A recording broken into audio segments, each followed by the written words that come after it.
What's going on, everybody? Welcome back. This is Guys at Magic, and I'm your host, Dave. Today I'm going to be taking you through a deck tech of one of the brand new cards just spoiled from Aftermath.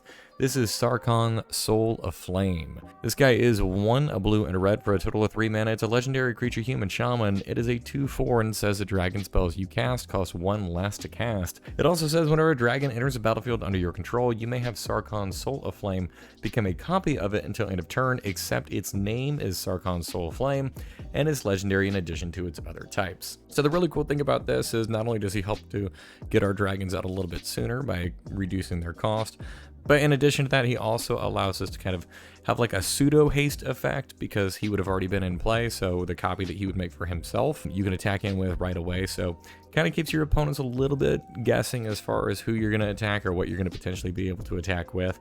The other really cool thing is, since this is a copy effect that keeps his original name, we don't have to worry about whiffing on any like legendary creatures. So he can still make copies of those legendary dragons. With that being said, though, this is a deck that's really just going to be focused around just dragon tribal. It's a really cool dragon deck, and like I mentioned earlier beforehand in the video, I think that Sarkhan does a wonderful job of being able to really kind of surprise your opponents and keep them on their toes, because it's very difficult to plan around what you're playing. To go ahead and kick this off, we're going to go ahead and talk about some of the creatures. I'm actually going to start with the non-dragons in this deck. There are 3, not including Sarkhan, but each of them are really important to just kind of smooth this deck out.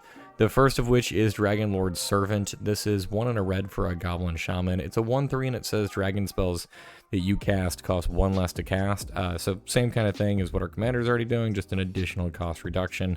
No surprise, I mean, a lot of dragons are really expensive, so any additional cost reduction that we can get is very helpful. In addition to that, we also have Dragon Speaker Shaman. This is 1 and 2 red for a total of 3 mana. It's a human barbarian shaman. It's a 2/2 and says dragon spells you cast cost 2 less to cast. So same reasoning for the last card.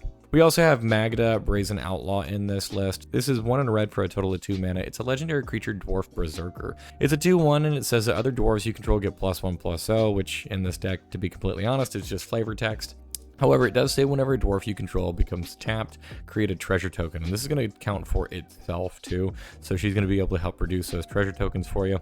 And then lastly, her final ability says, sacrifice 5 treasures, search your library for an artifact or dragon card, put it on the battlefield, and then shuffle your library. So that dragon tutor is really why we want to be able to kind of have this card in here as a payoff. But anytime she's producing treasures is also a wonderful ability there too. All right, with that being said, let's go ahead and dive into some of the dragons that are going to be included in this list. Not going to lie, some of these dragons are in here just because they're just generally really good cards. Some of these dragons are also included in this list because being able to kind of speedy get them out and then attack immediately with the copy for Sarkhan can be really devastating. So the first card that we're going to talk about is Atsushi, the Blazing Sky. This is 2 and 2 red for a total of 4 mana. It's a 4/4 dragon spirit with flying and trample, and it says whenever it dies, choose 1. The first mode says exile the top 2 cards of your library until the end of your next turn. You may play those cards. The second mode says create 3 treasure tokens. Atsushi is just really a value engine, and 4 mana for a 4/4 with flying and trample. He's really powerful for that price. Balefire Dragon is 5 and 2 red for a 6/6 creature dragon with flying. It says whenever it deals combat damage to a player, it deals that much damage to each creature that player controls. In most cases, this is probably just going to function as a board wipe. Being able to hit for, say, 6 damage if your opponent can't block it is enough to kill most things that your opponents are going to have. So Balefire Dragon is definitely a card that your opponents are going to need to watch out for. Dragon Mage is 5 and 2 red for a total of 7 mana. It's a dragon wizard. It's a 5/5 with flying, and says whenever it deals combat damage to a player, each player discards their hand, then draws 7 cards. Sadly, this is going to refresh your opponent's hands, but I mean, swing in with this whenever you maybe just don't have a hand, or your hand doesn't really do anything for you to progress your board state. This is also kind of a fun little politics card. Sometimes you can attack your opponents and they might actually even let you hit them just so that they can swap their hand out with something else. We have Drakasith, Maul of Flames. This is 4 and 3 red for a total of 7 mana. It is a legendary creature dragon. It's a 7/7 with flying, and says whenever it attacks, it deals 4 damage to any target and 3 damage to up to 2 other targets. That is 3 pieces of spot removal every time that this thing is attacking. It may not necessarily be able to kill everything out there, but I mean, that's going to be enough damage spread around the table. You're really going to be picking apart your opponent's boards. Latless Dragon Queen Queen is 4 and 2 red for a total of 6 mana. It's a legendary creature dragon. It is a 6/6 with flying, and it says whenever another non-token dragon enters the battlefield under your control, create a 5/5 red dragon creature token with flying. You can also pay 1 and a red to give dragons you control +1/+0 until end of turn, so it makes more dragons for us, and then it helps us to close a game by that pump effect. Furkrag, Cunning Instigator, is 3 a blue and a red for a legendary creature dragon. It's a 3/3 with flying and haste, and says whenever one or more dragons you control attack an opponent, go to target creature that player controls. Whenever a creature deals combat damage to one of your opponents, if that creature had to attack this combat, you put a +1/+1 counter on Furkrag and you draw a card. So goading, just being able to make sure that we are taking care of those pesky blockers that our opponents might have, or we can of course use it on some of their smaller utility creatures to force them to attack and potentially end up killing those things off. Goldspan Dragon is 3 and 2 red for a total of 5 mana. It's a creature dragon with flying and haste. It's a 4/4 and says whenever it attacks or becomes the target of a spell, create a treasure token. It also says the treasure tokens you control have tapped to sacrifice this artifact and add 2 mana of any one color. There's not necessarily a ton of treasure tokens in this list, but there are enough that you want to kind of keep your eye out for it. Goldspan Dragon does have the potential to really pop off here. Hellkite Charger is 4 and 2 red for a total of 6 mana. It's a creature dragon. It's a 5/5 with flying and haste, and it says whenever it attacks, you may pay 5 and 2 red mana for a total of 7. If you do untap all attacking creatures, and after this phase, there is an additional combat phase. So just a way for us to be able to really punish our opponents, potentially even sneak in and use that ability to just push in for lethal damage. Hellkite Tyrant is 4 and 2 red for a total of 6 mana. It is a creature dragon. It's got flying and trample. It's a 6/5, and it says whenever it deals combat damage to a player, gain control of all artifacts that player controls. It also says at the beginning of your upkeep, if you control 20 or more artifacts, you win the game. This card is super powerful. Not only does it have a alternative win condition on it, being able to steal all of your opponent's mana rocks or any other artifacts that they may have is a huge value swing for you. Limrith Desert Doom is 3 and 2 blue for a total of 5 mana. It is a legendary creature dragon. It's a 5/5 with flying, and it says that it has ward 4 as long as it is untapped. It also says whenever it deals combat damage to a player, draw a card.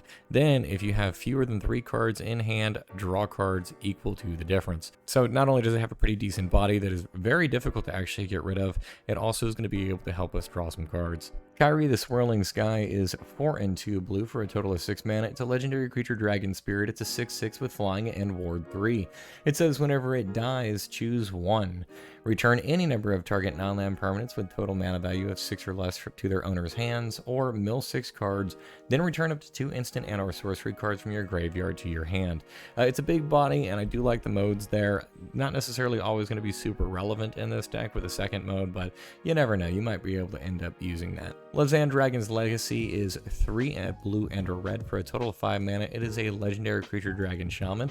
It's a 4/2 with flying, and it says whenever you cast an adventure spell or a dragon spell, it deals damage equal to that spell's mana value to any target that isn't a commander.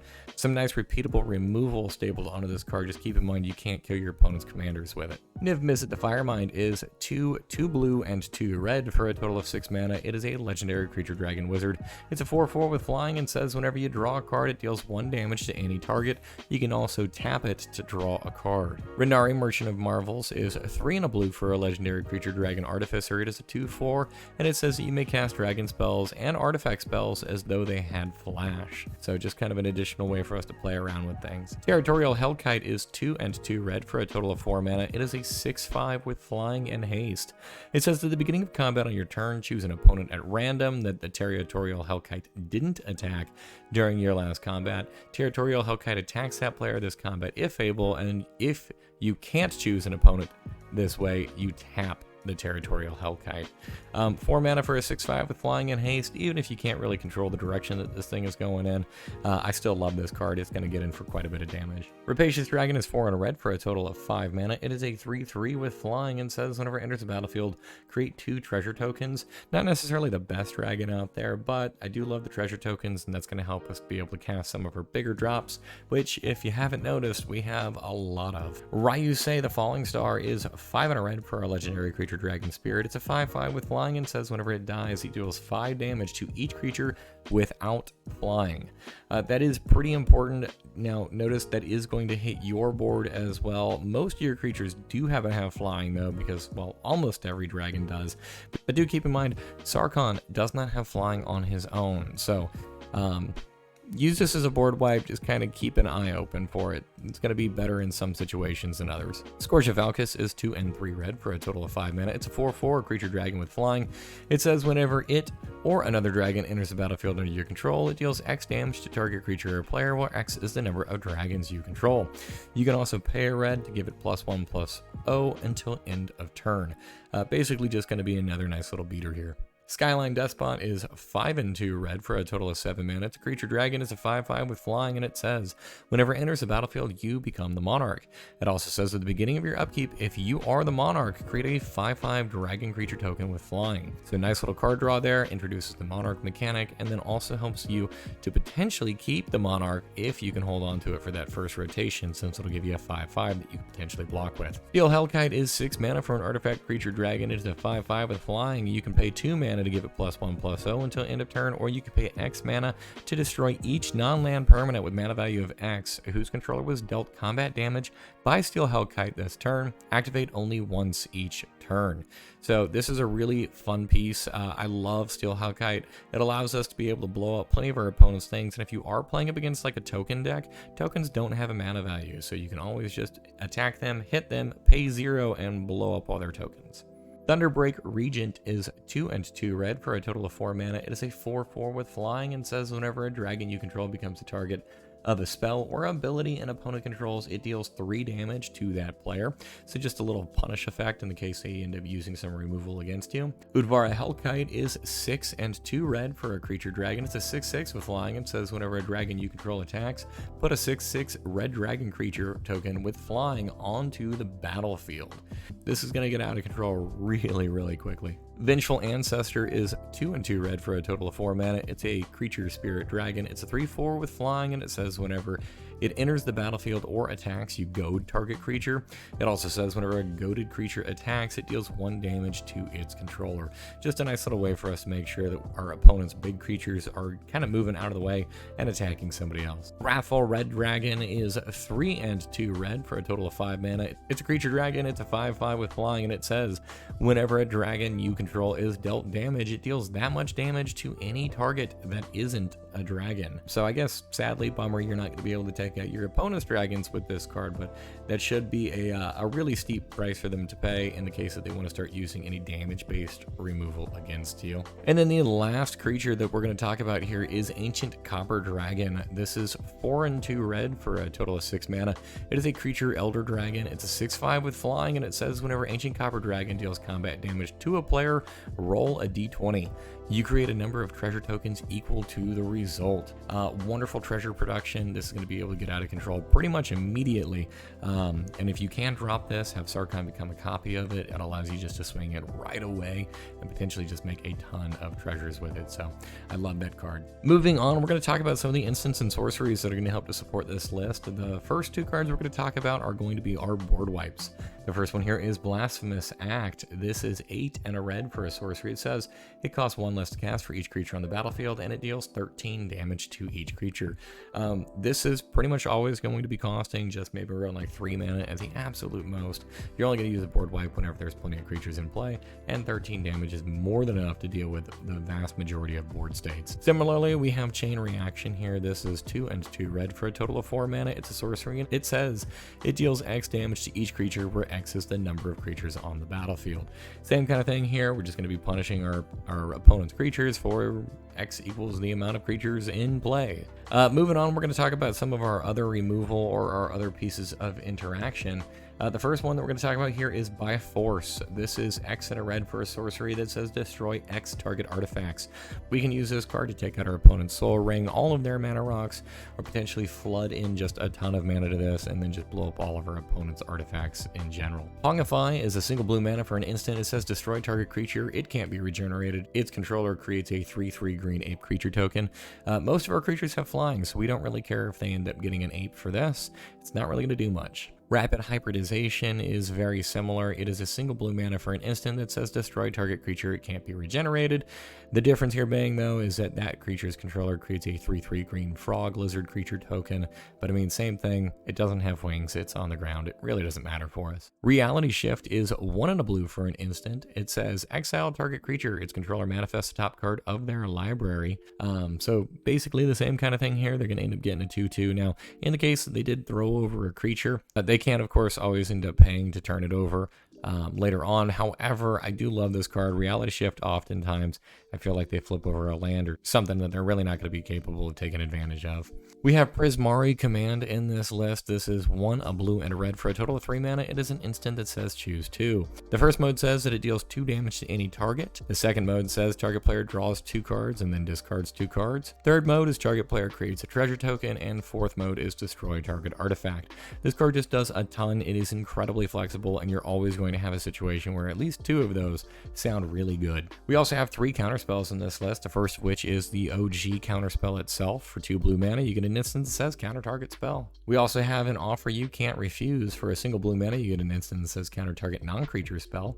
Its controller creates 2 treasure tokens. Do keep in mind, you are giving them mana, so they might be able to do stuff with that, but hopefully you're countering, like, I don't know, their win condition, their combo piece, their tutor, something big. And then, of course, we're going to be throwing in Negate. This is 1 and a blue for an instant. It says counter target non-creature spell. I actually really love Negate. I don't think the card sees as much play as what it probably should. This will save your creatures from any of those board wipes your opponents are casting, any of that spot removal, so long as it's non-creature. I mean, Negate is very, very good. The next 3 cards are all going to help us to sculpt our hand a bit. The first card here is Faithless Looting. This is a single red mana that says draw 2 cards and discard 2 cards, and it has a flashback cost of 2 and a red where we can cast it a second time from the graveyard. Faithless Looting is a wonderful card. I throw this in every red deck. Seize the Spoils is 2 and a red for a sorcery. It says as an additional cost to cast this spell, discard a card. It then says draw 2 cards and create a treasure token. Helps to filter our hand and also provides those treasure tokens to help us ramp out. Big Score does something very similar. This is 3 and a red for an instant. It says as an additional cost to cast this spell, discard a card. It says draw 2 and then create 2 treasure tokens. We have 2 more instants or sorceries in this list. They're both just kind of big haymaker cards, so I put them in their own category. The first of which is Jeska's Will. This is 2 and a red for a sorcery. It says choose 1, but if you control your commander as you cast the spell, you may choose both. The first mode says add a red mana for each card in target opponent's hand. The second mode says exile the top 3 cards of your library. You may play them this turn. So it does provide some card advantage for us. It also has the potential to add in quite a bit of a ramp. And then seeing as how we are playing with Dragon Tribal, we have plenty of creatures that are really expensive. Jeska's Will has the potential to allow us to be able to drop some of those big dragons way before we should be able to. And then of course we also have Sarkhan's Triumph. This is 2 and a red for an instant. It says search your library for a dragon creature card, reveal it, put it in your hand, and then shuffle your library. It's a tutor specifically for dragons, but that's totally fine. That's exactly the creature type that we would probably want to go get. We're going to move over into the artifacts, and the first group of artifacts we're going to talk about are the things that we're going to help to actually get our dragons into play. These are our mana rocks. The first one here is Soul Ring. For a single mana, you get an artifact that says you can tap to add 2 colorless to your mana pool. Arcane Signet is 2 mana for an artifact that you can tap to add 1 mana of any color in your commander's color identity. Is It Signet is 2 mana for an artifact that you can pay 1, tap it, and add both a blue and a red to your mana pool. Felwar Stone is 2 mana for an artifact that you can tap it and add 1 mana of any color that a land an opponent controls could produce. Mind Stone is 2 mana for an artifact that taps for a colorless, and later on in the game, whenever you're done with it, you can pay 1, tap it, and sacrifice it to draw a card. Talisman of Creativity is 2 mana for an artifact that you can tap to add a colorless, or you can tap to add either a blue or a red, but it'll deal 1 damage to you. And Thought Vessel is 2 mana for an artifact that says you have no maximum hand size, and you can tap it to add a colorless. We do have 3 other mana rocks in this list. These are all a little bit more kind of oddballs here, though. The first one being Dragon's Horde. This is 3 mana for an artifact. It says, whenever a dragon enters the battlefield under your control, put a gold counter on Dragon's Horde. You may tap it and remove a gold counter from Dragon's Horde to draw a card, or you can tap and add 1 mana of any color. So potentially helps us to draw some cards, also helps us to ramp and fixes since it can tap for either the red or the blue that this deck would need. Glittering Stockpile is 2 and a red for an artifact treasure. You can tap it to add a red mana and put a stash counter on the Glittering Stockpile, or you can tap it, sacrifice it, and add X mana of any one color, where X is the number of stash counters on Glittering Stockpile. This is nice. It comes down a little bit slower than most other mana rocks that I like to run, but seeing as how we can bank some of that mana for later on and then have a big explosive turn, if we do choose to sacrifice this, I really like this card. And then we are also going to be running Orb of Dragonkind. This is 1 and a red for an artifact. You can pay 1, tap it to add 2 mana in any combination of colors, but you can only spend that mana to cast dragon spells or activate the abilities of dragons.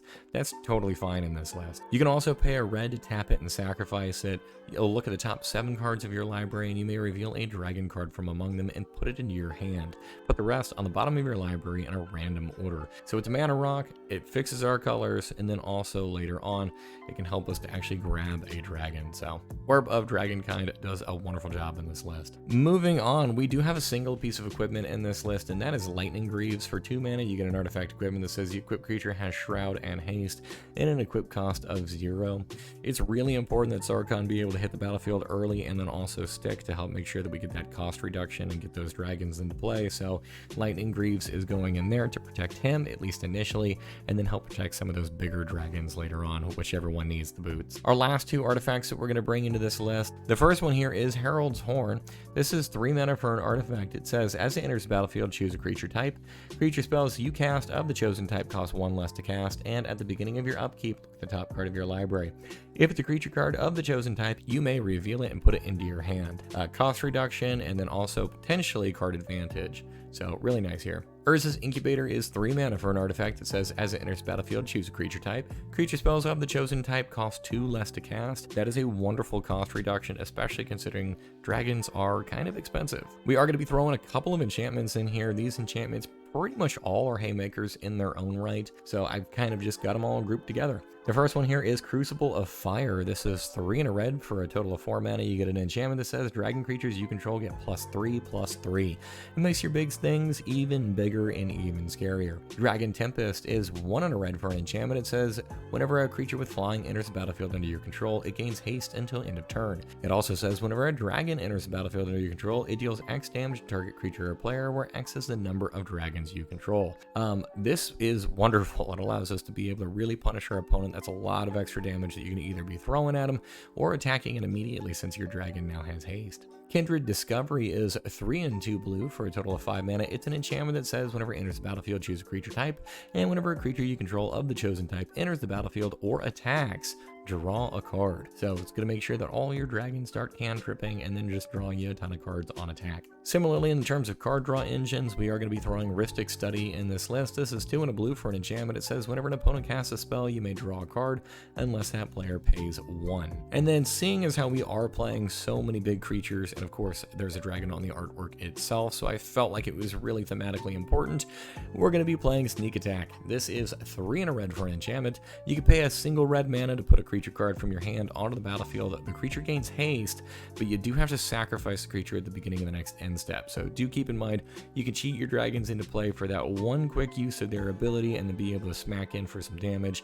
but they are going to die. Doesn't really matter though if you just win the game that turn. Moving on, there is a single Planeswalker in this list, and it is actually our commander pre-Spark. It is Sarkhan Fireblood. This is 1 and 2 red for a legendary Planeswalker, Sarkhan. It enters the battlefield with 3 loyalty. Its first ability is a +1 that says you may discard a card, and if you do, draw a card. Its second ability is also a +1, and it says add 2 mana in any combination of colors. Spend this mana only to cast dragon spells. Its ultimate comes in at -7, and it says create 4 5/5 red dragon creature tokens with flying. Helps to filter, helps to ramp, and then also at the very end of it, if we do manage to get that ultimate, it's just kind of like a little bit of a win more. Moving on, we're going to go ahead and dive into the mana base of this list. The first card we're going to talk about is Command Tower. This is a land that you can tap to add 1 mana of any color of your commander's color identity. Cascade Bluffs, you can tap for either a colorless, or you can pay either a blue or a red to tap it and add either 2 blue, 2 red, or a blue and a red. Fabled Passage is a land that you can tap and sacrifice to search your library for a basic land card, put on the battlefield, tap, then shuffle your library. Then, if you control 4 or more lands, untap that land. Fiery Islet is a land that you can tap to pay 1 life to add either a blue or a red to your mana pool, or you can also pay 1, tap it, and sacrifice it to draw a card. This thing is going to hurt you, but that's totally fine. I love the flexibility here, and I love being able to just like sacrifice this later on to draw a card in the case that we don't need it. Shivan Reef is a land that you can tap to add a colorless, or you can tap to add either a blue or a red, but if you do, it'll deal 1 damage to you. River Glide Pathway is the pathway of these color combinations.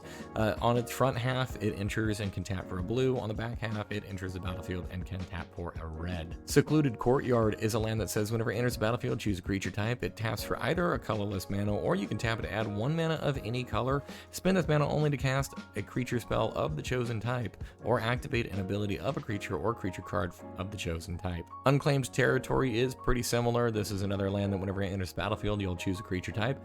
You can tap it to add a colorless, or you can tap it and add 1 mana of any color, and spend this mana only to cast creature spells of the chosen type. Steam Vents is the shock of this color combinations. It is a land that is both an island and a mountain. It can tap for either a blue or a red, and it says, as Steam Vents enters the battlefield, you may pay 2 life. If you don't, it enters the battlefield tapped. Haven of the Spirit Dragon is a land that can tap for either a colorless, or you can tap to add 1 mana of any color to your mana pool. Spend that mana only to cast dragon creature spells.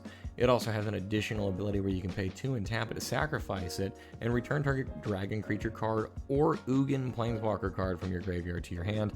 There is no Ugin Planeswalker in this list, but it is just kind of an additional flexible piece.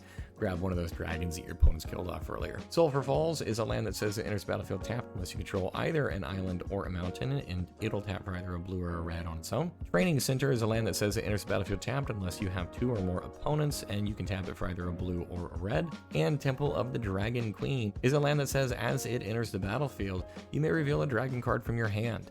Temple of the Dragon Queen enters the battlefield tapped unless you reveal the dragon card this way, or you control a dragon. Shouldn't be that difficult for us to do. It says as Temple of the Dragon Queen enters the battlefield, choose a color, and it can tap to add 1 mana of the chosen color. Do keep in mind this will only ever tap for 1 color, but it does at least give you a little bit of flexibility as to which one you choose. To wrap this up and finish this list off, we are going to be throwing in 14 basic mountains and 9 basic islands. All in all, this list comes out to about $350 as of the time of this recording. I do think that this deck is quite a bit of fun. Sarkhan Soul of Flame is fairly low to the ground, and he actually doesn't really draw a ton of hate, so this deck does have the potential to kind of get out of control really quickly. I do love the cost efficiency of this card. Being able to make sure that our dragons cost 1 cheaper is so powerful. If you like dragons, I do really recommend Sarkhan. This deck is quite a bit of fun. Do me a favor, make sure that you subscribe to us here on YouTube, and also follow us on our other social media platforms. We are on Twitter, TikTok, and Instagram at Guys at Magic. Also, please leave a comment down below. What other legendary creatures would you like to see us do deck techs on, or how would you have built Sarkhan a little bit differently? Are there any cards that I maybe glanced over or maybe just didn't include in this list that you think probably would make the deck better? And as always, thank you so much for all the love and support. This has been Guys at Magic. See you in the next one.